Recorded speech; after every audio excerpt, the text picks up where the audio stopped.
school as well as for the middle school and high school. And this is our first ever, so welcome. Thank you guys so much for joining. We have a great turnout this morning, and we are continuing to have people join in throughout the meeting this morning. I just want to note a couple of logistical things, if you will. First, if you will just please take note that the session is being recorded. And also it would really help us out with bandwidth if you can make sure that your video is off, and then also make sure that your audio is muted.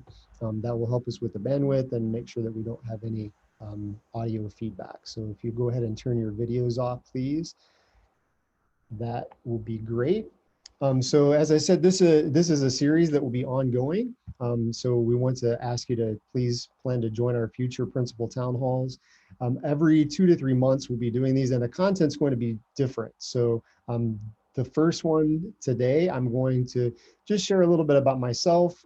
This is the first time I've really had to be face-to-face with all of the parents on a larger scale just for the elementary school. So and we have a lot of new parents as well with our new kiddos that have joined us. So I'll share a little bit about myself, highlight some of the great things that are happening in the elementary school this year, and then we'll open it up for questions and answers. Also, I'd like to say happy 100th day of school. As you might know, especially those of you guys who have children in the lower elementary school, K4, K5, and grade 1. This is the 100th day of school, so quite a milestone in the school year and a big celebration in lower elementary. Our little ones came in this morning dressed up like they were 100 years old, and they looked adorable. So we saw a lot of great costumes, and we'll be posting some pictures of that on our social media later today. All right, also something else with questions, as I'm doing the presentation, please feel free to go ahead and submit questions. Some of you have already submitted questions as part of the registration process. We want to leave the question and answers open throughout. The way that you can do that is through the chat feature. So if you go into your chat, there is an ask a question member there. So if you submit all of your questions to ask questions or ask a question on the chat, then we have a moderator, Mrs. Sarah Go, our advancement director, who's going to be collating those and shooting those questions back out during our Q&A session. So go ahead and submit those through on the chat. So I'm so happy to get a chance to speak with everyone. So let's go ahead and get started. I'd like to start off just by sharing a little bit about me. I've got a graphic here that highlights a few key points of who I am. First of all, you'll notice the cross right there front and center, because first of all, I'm a follower of Jesus Christ, first and foremost. When I was a teenager, I accepted Christ as my Savior, grew up in a Christian home, accepted him as my Savior as a teenager, and have been committed to Christ since then. I am raising my children as well in a Christian home, and so blessed to be a part of a Christian school like ICS. You'll see also my two kids. I am a single dad with two children, both of whom were adopted. I've got my oldest is in grade 9, and my little one there in the picture is in grade 1.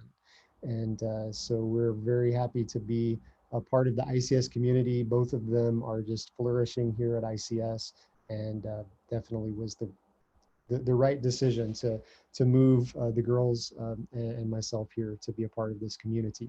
Also, you'll see some flags there. These are the countries in which I've lived and worked throughout my life and my career. I was born and raised in the United States, moved to Singapore in 2003 to teach at Singapore American School. That was my first overseas post. I actually was back and forth between Singapore and Guatemala a few times. So I've taught in Singapore, I've taught in Guatemala, and also I worked in Cairo as a principal, and then came back to Singapore to become the new principal in the elementary school at ICS. So I've got a lot of international experience, and been in a number of schools, seen a number of different ways of doing things, and I'm just very, very pleased to be a part of ICS and part of the vision and moving the organization forward for the glory of God. So I wanted to just share that. You'll also see at the bottom there, bottom left of the screen, that there's someone lifting weights. I am a bit of a gym rat, I do have to admit. I love health and fitness.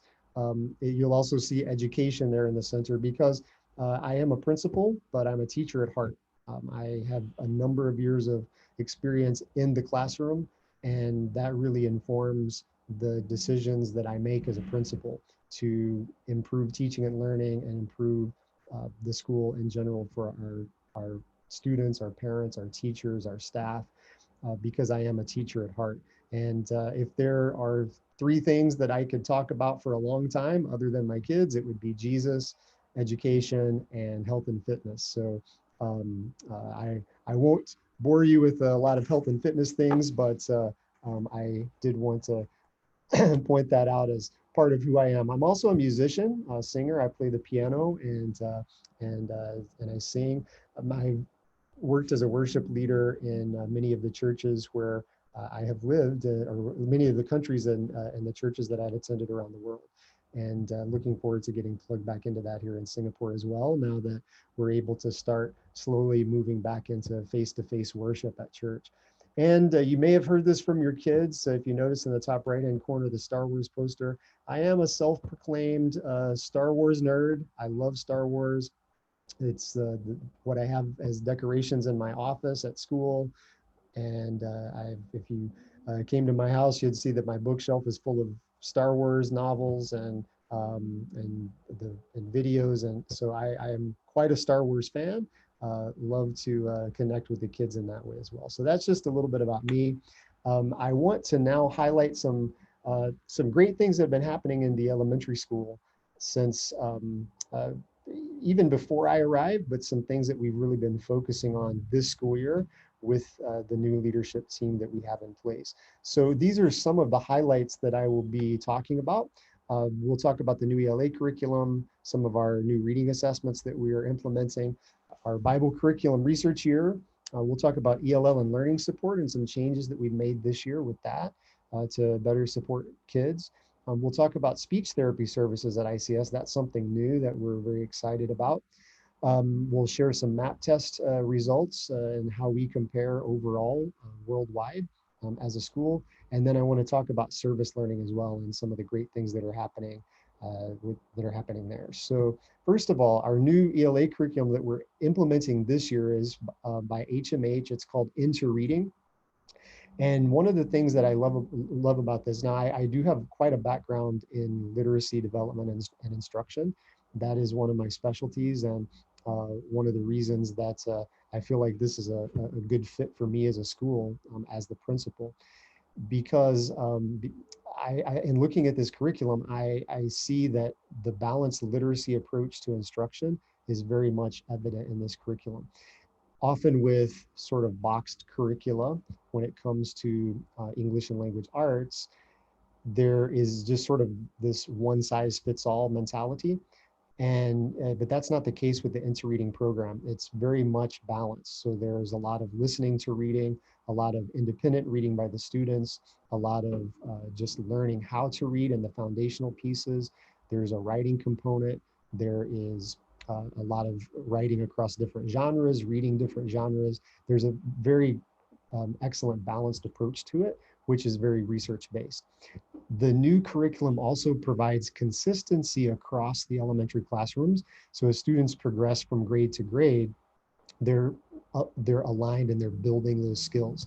So there's teachers do have the flexibility to make lessons their own and to teach in a way that really fits their style as a teacher and really fits the students and the needs that they have within their classroom. But at the same time, having this curriculum guide the instruction, make sure that there's consistency from class to class and from grade to grade, which then does help, as you'll see the next point, with the alignment from our learning standards from grade to grade, so to make sure that there are no gaps there, so that as students progress through elementary school and beyond into middle school and high school, that they have a very strong foundation for literacy and research skills. So we're very excited to be implementing that this year. And we, at the end of the year, we'll be doing some reflecting on what went well, what we could tweak to make things even better as we move into next year with this new ELA curriculum. All right, I'd also like to highlight, as part of our ELA curriculum, we have brought on board a new benchmark reading assessment. Now, this is really, really key here at ICS, because this is not something that had been happening consistently before, and this is really something we're excited about. The reading assessment actually targets, it's a one-on-one assessment, and it targets the individual reading levels, the independent reading levels for each student. You may have noticed, for parents of K-5 to grade 5 students, that on the report cards that went live just a few days ago, that the teachers commented on the independent reading level for the child. This is really important to understand, because it allows you as parents, as well as us as educators, to know how the child is reading in comparison to where they should be for their grade level and for this point in the school year, so that we can benchmark that and make sure that we're really tracking students, not only those students who are maybe struggling a bit with their reading, but and we can analyze that. We can analyze their strengths and their areas for growth to make sure we can differentiate for their needs. But even those students that are reading at quite a high level, maybe a grade level or two above what their current grade level is in school, we need to have that information so that we can better differentiate and challenge those students as well, and make sure that we're meeting all the students' needs. So this is a really big piece that we're very excited about, that's new this year. I'd also like to highlight that this year in our curriculum review cycle is our Bible curriculum research year. So last year, the Bible curriculum was reviewed, and it was decided that the Bible curriculum that we currently have, while it has many strong points, that it's time for a change, to continue to make improvements, to better align things from elementary school moving forward into middle school and high school. And so we've done research this year. We put together a committee that has researched different Bible curricula, and we've narrowed it down to a couple of them that we're going to be piloting this year, and then making a choice for next year as we choose a new Bible curriculum for the elementary school for next year. But one thing I do want to highlight is that with any new curriculum that's chosen for Bible, that we want to continue, the goal is to continue to provide students with a very deep foundation in God's Word. And we also really want to focus on, as we're deepening that foundation for them, that the students are continuing to be engaged and that it's really accessible for them.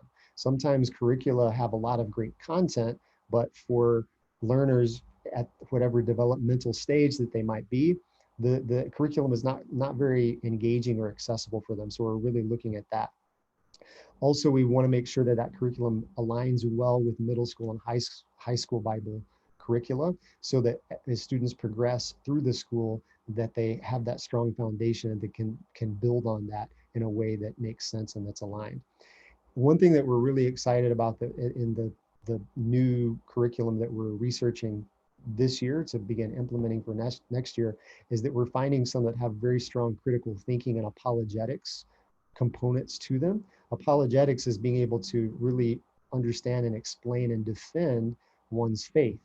And that's really important as kids learn to ask those tough questions, and to learn about why the Bible is true. And even our students that we have who are not Christian students, who we welcome with open arms, still are learning very important critical thinking skills and learning to ask deep questions about their learning. So we're very excited about that with our new Bible curriculum that we're looking at for next year. We've also made some changes in our ELL program and our learning support program. Previously, we had only a pull-out program for those, pull-out model for those programs, so that students who needed additional support for English language learning or for other types of learning support would be pulled out of the classroom and addressed one-on-one. Now, we still do offer that for students who need that stronger support, that more intensive support. But one of the things that we've done this year, as we shift to a more research-based and developmentally appropriate model, is that we're offering also push-in support, so that those students are able to stay in their homeroom class for all or a majority of the day, and interact with their peers and really have access to the same curriculum and the same learning standards as everyone else. But with that ELL and learning support teacher going into the classroom and being a guide on the side for them within their homeroom environment, which is a very research-based model and much more developmentally appropriate. So we're very glad to be bringing that on board. So this is a multi-leveled model with different tiers. So for example, in ELL, we have two levels of ELL. Level one is just push-in support. So students who are able to really function quite easily within the regular homeroom class, but might just need a little bit of support to build some foundation and close a few gaps with their English language learning. The teacher can come into the homeroom class for that and work within that context. And then level two support is the pull out model as well. So in addition to the push in, the students who need a bit more intensive support are pulled out for that. We also have a multi-level support for learning support students as well, both the in-class support as well as the pull-out support for those students who need it. So this is a much better system and protocol. And we also we have developed this year and are continuing to look at better systems and protocols for identifying students who might need learning support, so that we can get them the support they need, access to the support they need on a earlier basis to continue to build that foundation where it might be a little bit shaky for them. And so the focus is the success of students, and we're really seeing a lot of success with our students. This year, we actually exited a number of students from our ELL program. And looking back at the data, we had about 13 students enrolled in ELL, and we've exited last semester, and we exited 8 of them. So that's a high level of success. And we are also seeing students, even in learning support, that initially started with us at a higher level of learning support at a level 3, and have now been able to move down to a level 2 because the support is really working for them quite well. So we're very happy to be able to offer that support for the students who need that. Something else that we're very pleased about, that it's a work in progress, but we are looking at offering speech therapy services at ICS.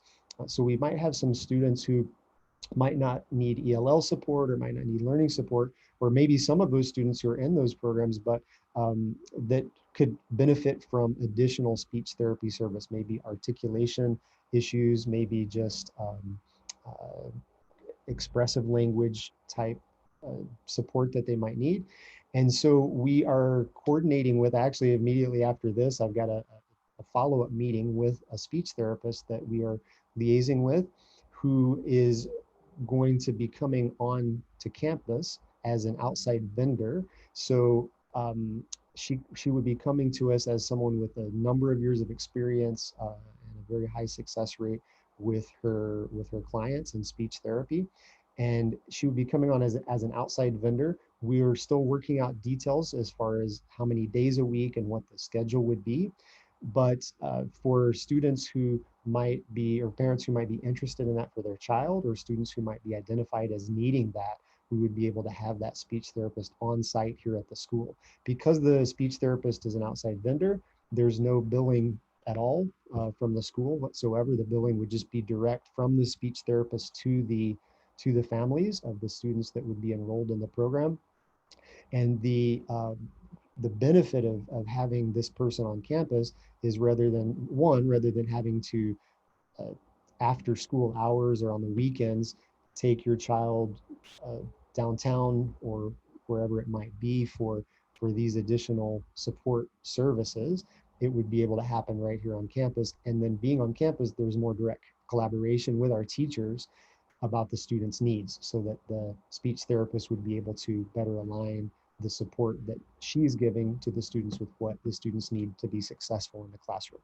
So we're still working out some details on that, and as soon as we have that those pieces in place, then we'll reach out to parents and let you know more about that. But I wanted to highlight that that is something that we're working on and that we're very excited about to continue to support our students.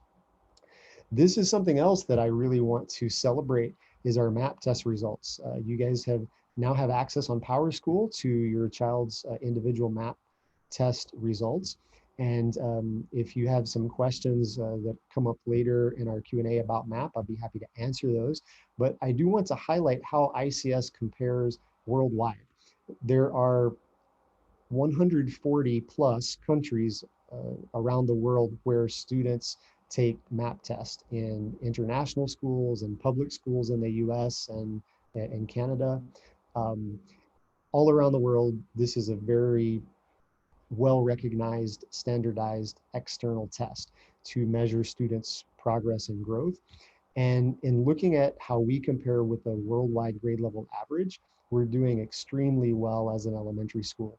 And keep in mind, this is even considering that students were in online learning since March, and even some of our newer students coming to us this semester. A lot of students have been online since even before that. So this is very the results are fantastic. If we look across our elementary school, on average, we're scoring 18 points above what the worldwide grade level average is for math. And then in reading and in language usage, that test is given in grades 2 to 5. We're over 19 points, almost 20 points in language usage above the worldwide grade level average. So as an elementary school, we were doing extremely well compared to other schools around the world.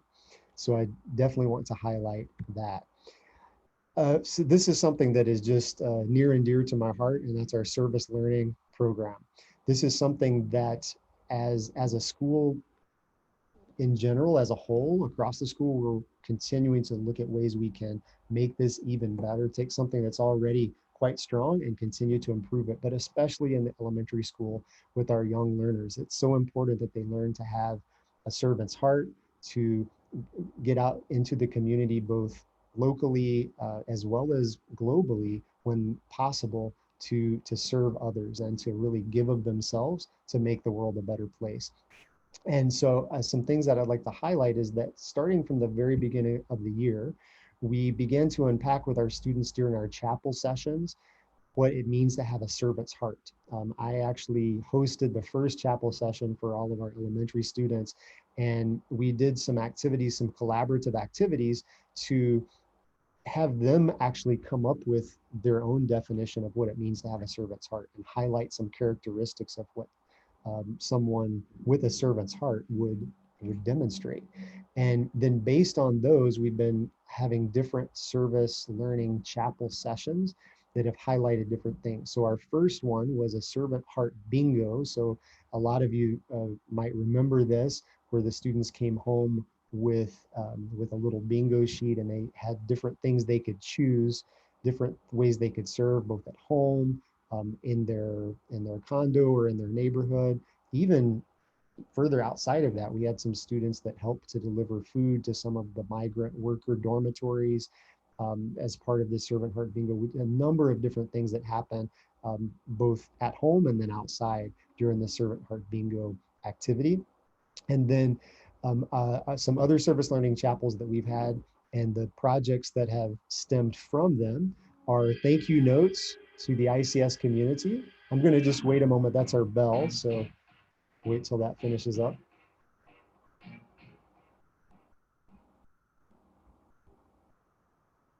Our bells for class transitions here are very creative, uh, very engaging. That's one of my favorites, Mission Impossible. I always feel like I should look out the window and see someone scaling a wall or something.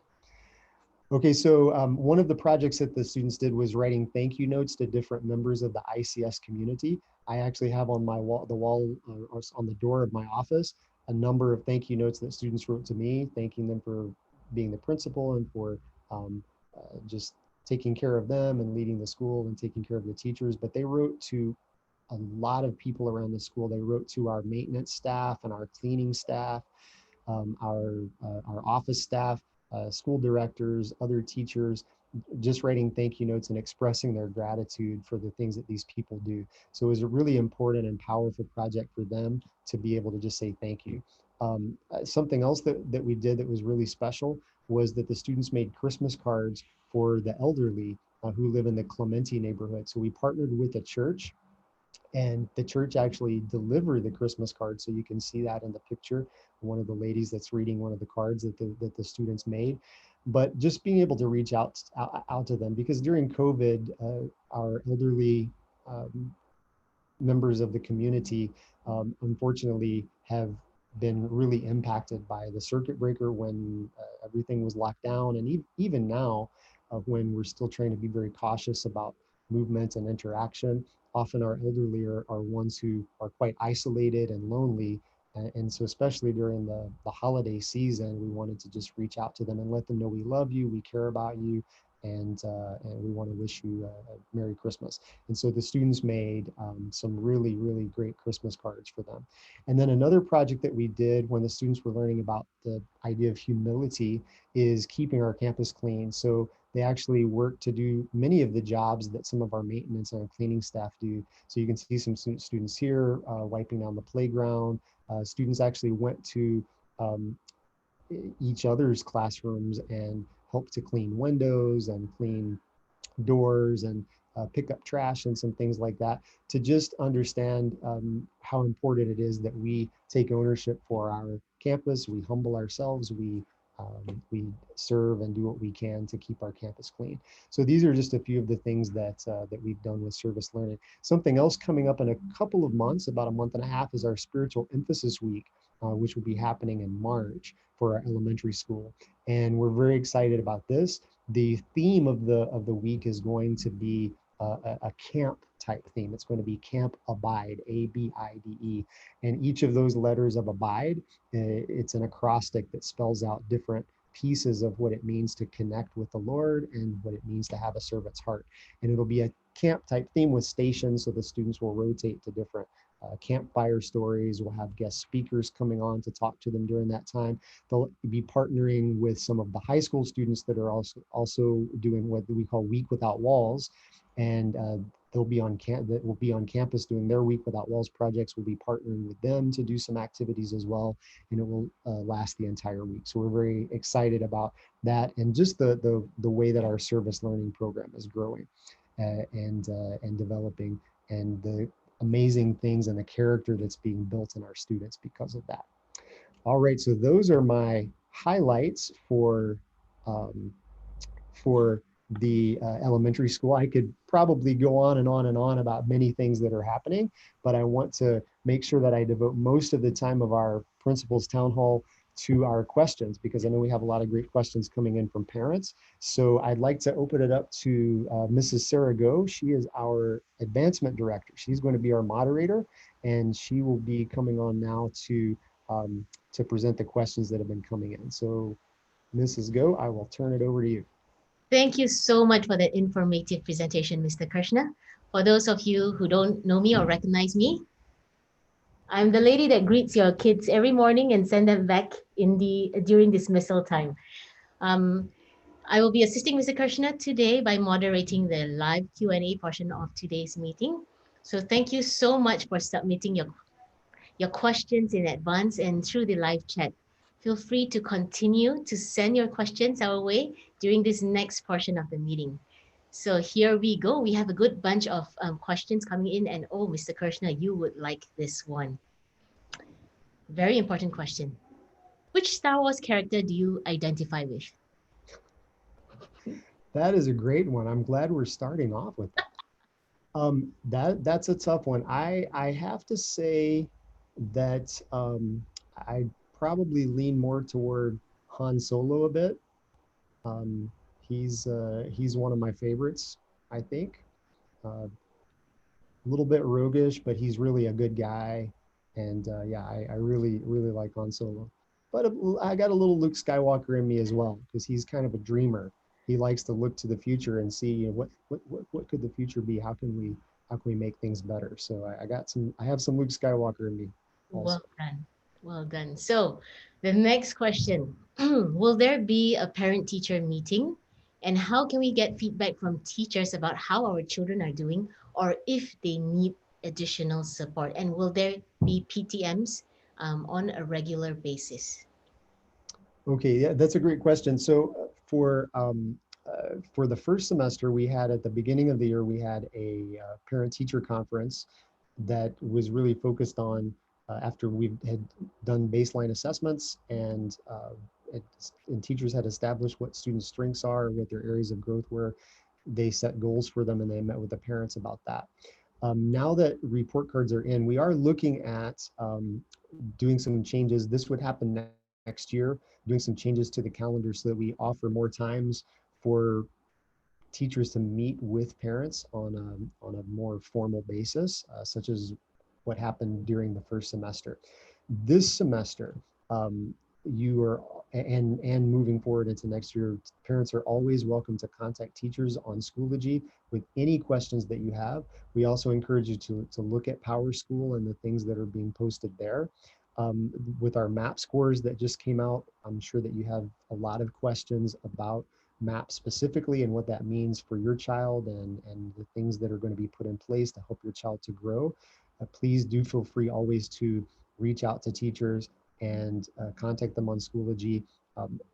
You can even set up a time with them that's convenient for both of you to have a short meeting to talk about those things, because we do believe very strongly in parent-teacher communication. Uh, One of the things that we're also working on so you can see your child's progress is we're still working on logistics. If we'll be able to do something like this face to face, do it live, or possibly a virtual event or a hybrid event, is a portfolio showcase. One of the things that the students have been putting together since the beginning of the year, and those of you that are parents that have uh, signed up for the Seesaw app to be able to look at Seesaw. That's the app that we're using to do our student portfolios. You have been able to see, as students have uploaded different showcase pieces of of learning to demonstrate the growth in their learning over the year. So that's another great way that teachers are using to highlight and to communicate how children are doing. And so we're looking at the logistics of hopefully being able to do some type of a showcase event, portfolio showcase event for the elementary school, so that parents could either come into the school, or if we need to do it virtually, we'll work on arranging that to have the students actually take ownership of that and to talk about their learning and to show some of their different pieces in their portfolio and to talk about the progress that they've made this year as a student and what their goals are moving forward. But again, please always do feel free to contact your teacher with any questions that you have. They'll always be happy to answer any questions on Schoology. If you need to set up a meeting, we'll be happy to make that happen so that you can get the information that you need. Excellent. And when will inter-school sports competition take place? Hopefully soon. Hopefully soon. We must follow the guidelines of SG Sports, which is the one of the umbrella government agencies that oversees all sports events for schools and outside of schools in Singapore.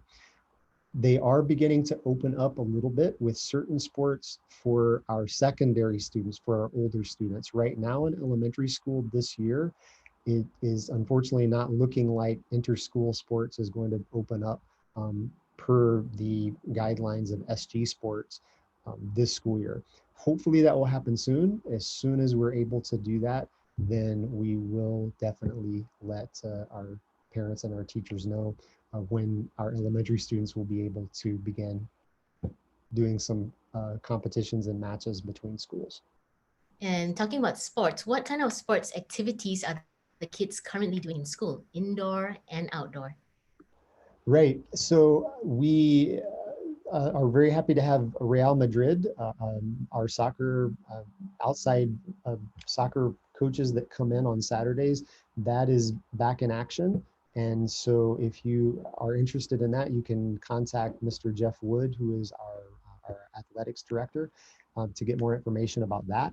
So that they actually started back up last Saturday. They had their first practice. And we also have, with our ECA programs that are starting up next week, we have a number of different sports that we're offering. We're offering gymnastics, but very beginner level, but we're doing gymnastics for grades 1, 2, and 3.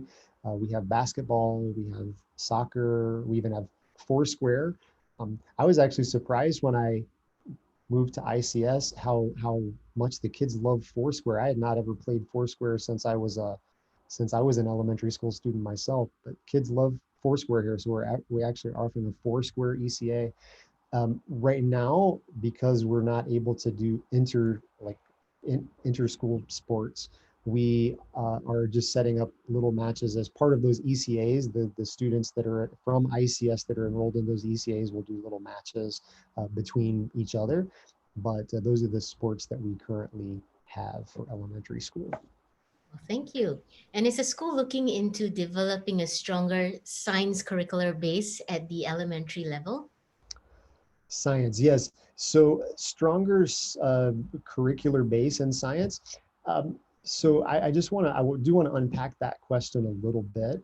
What in what I have observed as coming in this year and being in classrooms and seeing what's happening in science, what I feel has happened is that the issue is not so much the curriculum itself.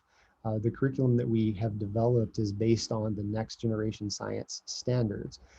The gaps that we've seen in the past are really more an issue of how we're actually defining what those standards are and how we're measuring them. And this year, as we've shifted towards standards-based grading and assessment and learning as a whole, that has really bolstered that science program in the elementary school because everything is much more clear. These are the standards. For example, these are the standards in grade 2, the next generation science standards, concepts, and skills that grade 2 students need to develop. And then teachers working on developing units and activities directly related to those standards and having a better understanding of how to assess those standards to ensure that students are getting there. And so what we're going to find now moving forward is that there's much better alignment as students progress from grade to grade and then move on into middle school and into high school science. One thing though that I did highlight, if any of the parents that are attending this morning uh, were here when we did a presentation, it was for middle school and high school parents mostly, but we also invited elementary school parents to attend. We did a presentation on the AP program versus the IB program because we get a lot of questions about that. And I did a very small presentation on that, just looking at the pathway from elementary school all the way up through high school, because that is a question that we get as well. Is if my child is in K5 or grade 1, what does that pathway actually look like to get them to AP science in high school? And so I did a very brief presentation where I actually tracked the program that we have looking at our curriculum in K5 and looking at a specific concept in K5 and then building on that grade to grade. And actually I showed how that concept built from K5 science all the way to AP physics and in real world situations. And I talked about it, showed activities that the students are doing and showed photos of that. At our next principal town hall, which will take place on March the 4th, I'm actually going to be doing a bit of an expanded version of that, where we'll look at some other science pieces, but also looking at math, looking at ELA and social studies, and showing how those pathways connect from the early years, all the way from K5, all the way up to AP and then beyond into university, so that parents have a better idea of how our curriculum does align all the way through high school. So that's something to look out for um, at our March 4th principal town hall. So a question that just came in, actually you've just answered it. I'm just going to read it. Would you please elaborate how the school plans to implement strategy to tailor a student's ability with the appropriate level of challenge and support to meet their needs? For example, if a student exceeds the current grade level now, how would you implement measures to ensure that the students remains engaged and challenged to allow for further growth? Good one. Yes, that is a great question because one of my strongest beliefs as an educator is that we need to make sure that we're reaching and meeting the needs of all students. The students who might be struggling a bit, we definitely need to support them to close those gaps and to move them forward. Students that are kind of right in the middle, we need to make sure that they're continuing to have a strong foundation. And students who might be exceeding what the expectation is, we need to continue challenging them and pushing them forward.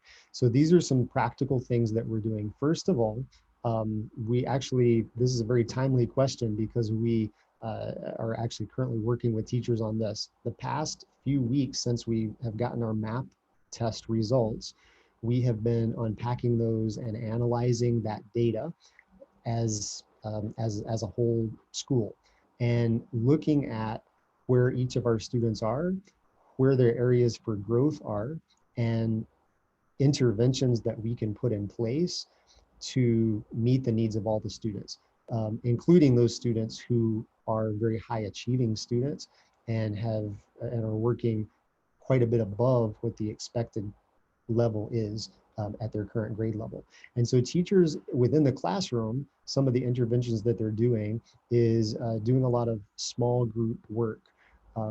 Now with phase 3 and with the contact tracing that we have, that has actually been able to open up the flexibility for some more flexible groupings within the classrooms so that teachers can group students based on what their learning needs are. So students who are needing some additional challenge, teachers can actually group those students together, meet with them on a small group basis while the other students are engaged in differentiated and meaningful learning activities independently. The teacher can meet with small groups of students to meet them right where they are, whether they need additional support because they're struggling or whether they need additional challenge. So those are some of the practical things that are happening and will continue to happen as we move forward and analyze the learning data that we have.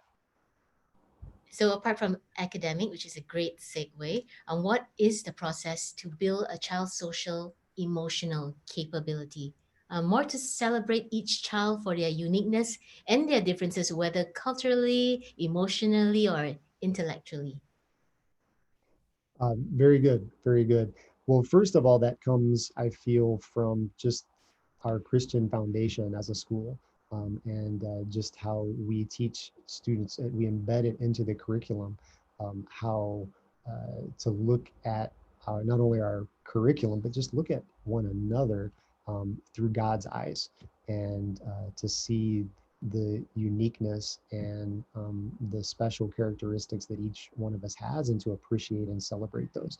And that's really just built into everything that we do in the conversations that we have day to day with our students. In addition to that, we have really built in, and I should have highlighted this in my presentation. Something else that we are really building up and improving this year is our counseling program. Um, Dr. Helen Rader is our elementary school and middle school counselor.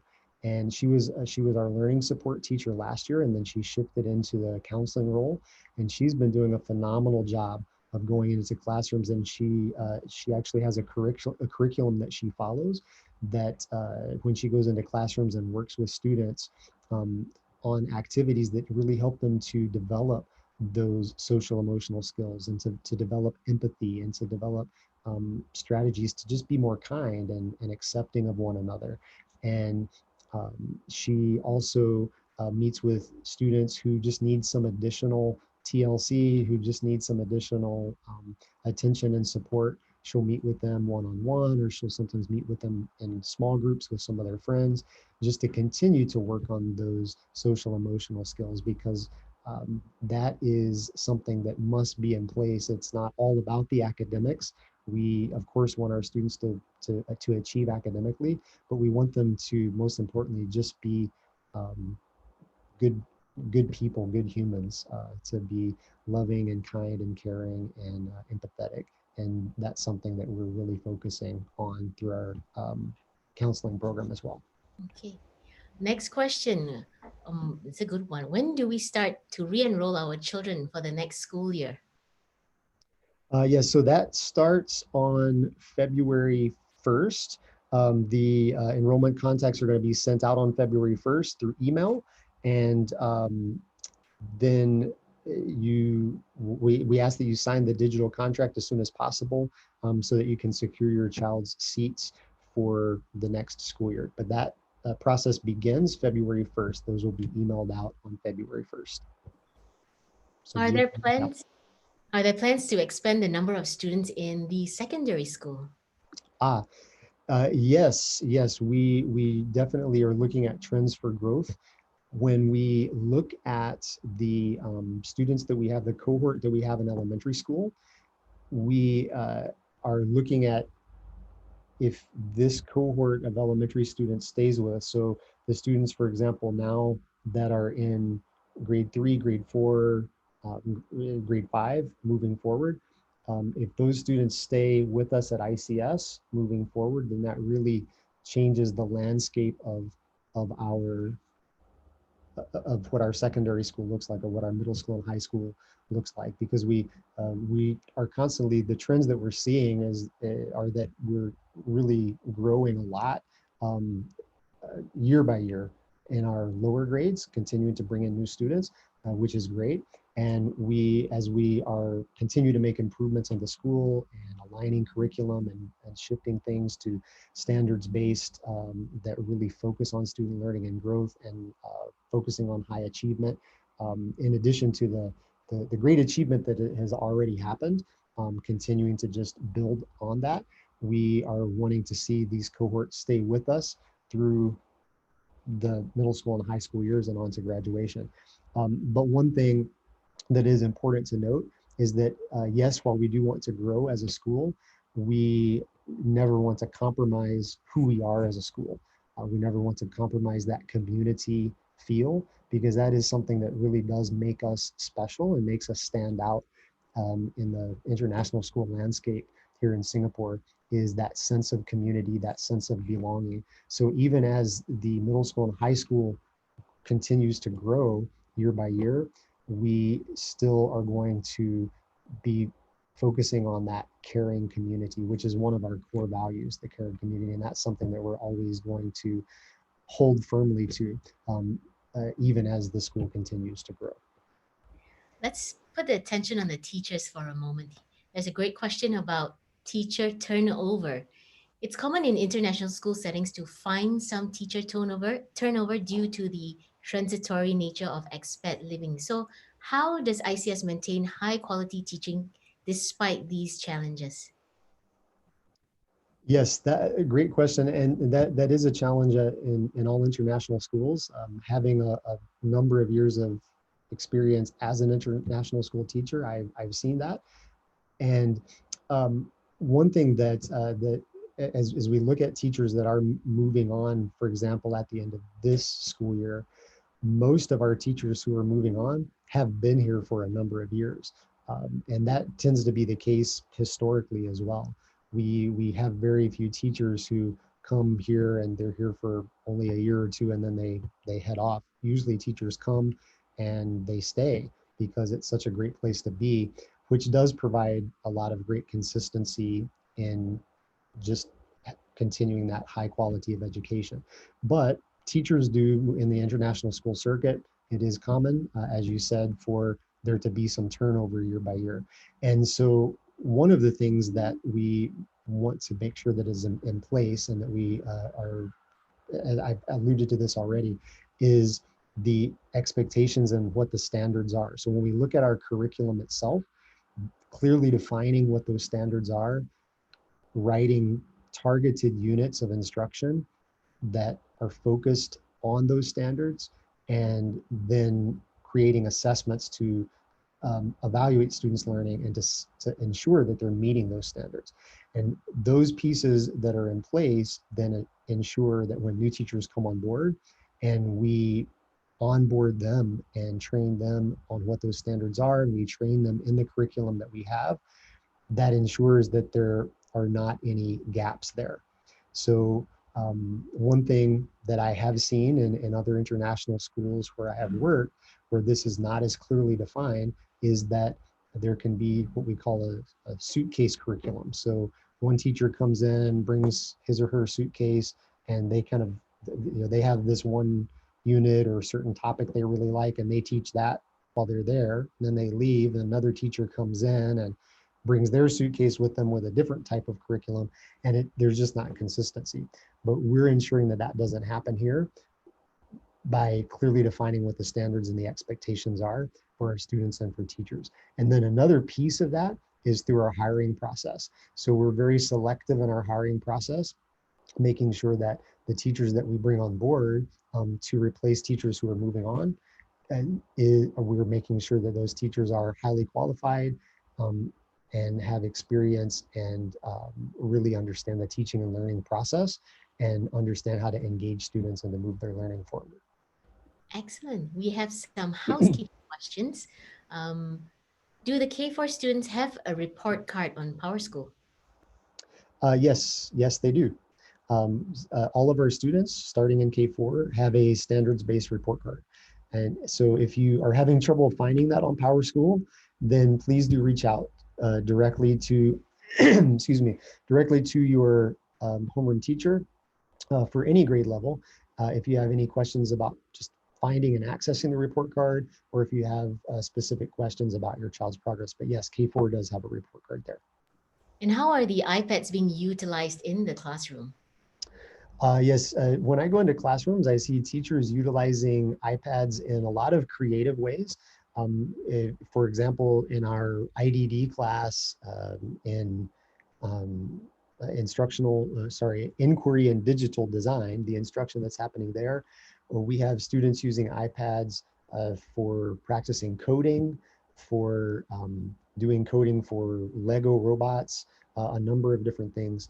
Teachers are also using a number of learning applications as well, such as Epic, which is a reading program where teachers uh, can curate books for their students and set up reading libraries for them, and then they can do independent reading. They can listen to the book being read to them to strengthen those skills as well. And teachers are also using Seesaw quite a bit. That's another popular app that is out there. That's the one that I mentioned earlier we're using for our student portfolios, but also teachers are using it on a day-to-day basis just to engage the students in learning. When students are working independently at stations while teachers are working with small groups of students to differentiate for instructional needs, Seesaw is a great application because teachers can upload activities and in games and in instructional things that are targeted specifically at what those students need. So even those independent activities through applications like Seesaw can be differentiated. So they're being used in a number of creative ways around the classroom. As a parent myself, I know that one possible concern is uh, how are teachers able to monitor what students are doing on the iPads. So I touch base with teachers. I as a principal, so now I'm taking the parent hat off, putting my principal hat on. I as principal touch base with teachers on a regular basis to ensure that they understand the expectation that they are not just giving students free time on iPads, but they're engaged in something meaningful, and that they are monitoring carefully what the students are doing random checks, just, okay, guys, everybody stop, show me your iPad screen. The kids have to hold it up so that the teachers can see, what the students are doing. We also utilize Apple Classroom, which allows the teacher to be able to block certain things and make it so that the students, when they're on their iPad, they can only access the apps that the teacher has unlocked for them, and all of the other things are locked. So that's another piece that we put in place for safeguarding. Our inquiry and digital design teacher, Mrs. Arlie Martin, has gone through an entire unit with our elementary students just about digital citizenship, about safe usage of the internet. So that's another piece that's in place. And then school-wide, we have a number of different filters through our IT department that are able to filter out inappropriate content. So we're putting a number of measures into place to just protect our students when they are using their iPads for their learning, because we want to make sure that they stay safe.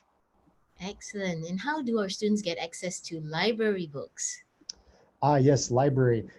So last semester, library was very restricted as far as movement because of COVID restrictions. We are able to open up more and more now. Students are now going to the library as part of their IDD class. They're meeting in the library for IDD, but part of that time is that's built into that instructional block is for students to browse books and to check out books.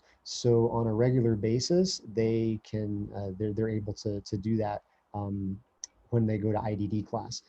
And if you have specific questions about which days that the students would be going and checking out books, you can of course direct that to the homeroom teacher, and the homeroom teacher can give you more information.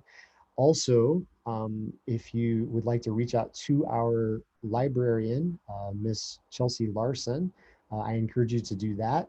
She has also created a link that I believe Mrs. goes on our website that parents can access. So parents can even request books, because at this point we can't have parents on campus because of COVID restrictions, but parents can access this link. They can request books. Miss Larson will pull those books and send them home with students. So if there are certain books that parents would like to check out either for themselves or for their children, then parents have access to do that also through our library.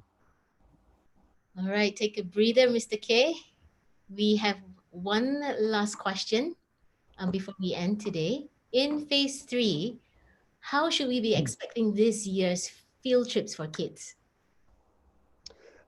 So yes, phase three thankfully has also seen the gradual opening of certain venues for field trips. I've already had some meetings with some teachers to talk about ideas that they have for field trips. We need to make sure that all of the safe distancing measures are in place, and that logistically we can send the students out and make sure that they stay safe, because there are some requirements for groupings of students. So we want to make sure that because of the grouping requirements, that we have enough adult supervision for those students when they go out. But we're already beginning to look at that. Some ideas that have come up so far have been, to give you a couple of examples, are the Sungebulo Nature Reserve and the hydroponics farm that's up in Kranji. So some really creative ideas coming up from teachers. So we're looking at ways to try to be able to make that happen now that things are beginning to open back up. Okay, we're done. If there are any other questions, could you please send email to the ES principal? Mr. K, back to you. All right, so thank you so much. Thanks for moderating our Q&A today. And I just want to thank all of the parents and our guardians for attending today's first ever principal town hall. It's been fantastic to be able to spend this morning with you, get a chance to share of many highlights of the elementary school, the great direction that the school is moving, and to share a bit about myself, and then just to answer your questions and to connect with you in this way. So keep in mind that our next principal town hall for elementary school is coming up on March the 4th. So I would like to just close with a word of prayer, and then I'll say goodbye for today. So let's pray. Heavenly Father, I just praise you and give you glory and honor. God, thank you so much for the opportunity to connect with this awesome group of parents today. Thank you for the amazing students we have in elementary school here at ICS, and for the teachers and the staff, and the amazing things that the students are learning, and just how they're growing both academically and socially and emotionally, spiritually. We just give the glory and honor to you. Father, we ask that you would just bless this upcoming semester of school. We thank you that we're able to be face to face here at ICS, on campus at ICS. And when so many places around the world have school closures and students online, it's just such a blessing to be in a country like Singapore, where we can be out and about, we can connect with one another, and we can connect with our students face to face here at school. Father, I pray for the blessings, for your blessings upon each and every parent as they partner with us here at ICS to see their child be successful in everything that they do. I pray for the teachers that see the students every day, I pray that you would just continue to bless them in the work that they do.